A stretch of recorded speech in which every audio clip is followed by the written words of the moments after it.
The Hagee heritage with shorthorns goes back a long, long ways because I know that my grandfather brought them from Illinois when he came to Iowa over 100 years ago. But my grandfather and father were raising shorthorns when I was born, and I was very close to the operation. I loved being with them.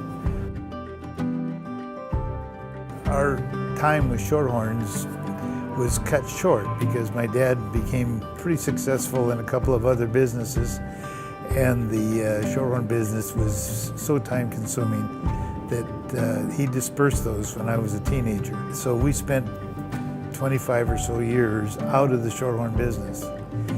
When our youngest child decided that he was interested enough to show cattle, we bought a shorthorn heifer along with a bunch of other breeds like you did in those days, and tried to make club calves. And we were pretty successful at that through our son's showing career.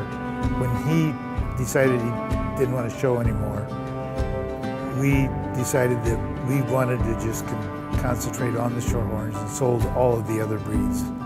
And so we've been raising shorthorns exclusively for probably 40 years.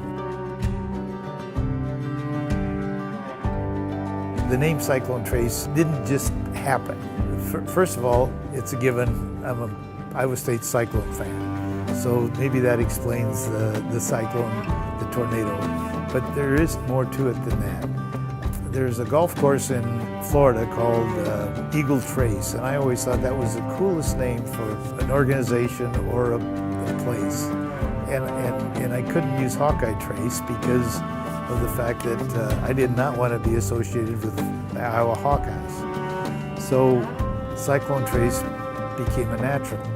It really was appropriate because many, many years ago, a tornado hit just south of our home. It twisted a bunch of buildings, took down a barn at a farm that we had just a quarter of a mile away, and left a path of destruction and unfortunately death all the way to Belmont, Iowa. But it did leave a trace at our home. Hence, trace of a tornado, trace of a cyclone. It fits. Cyclone Trace Cattle Company.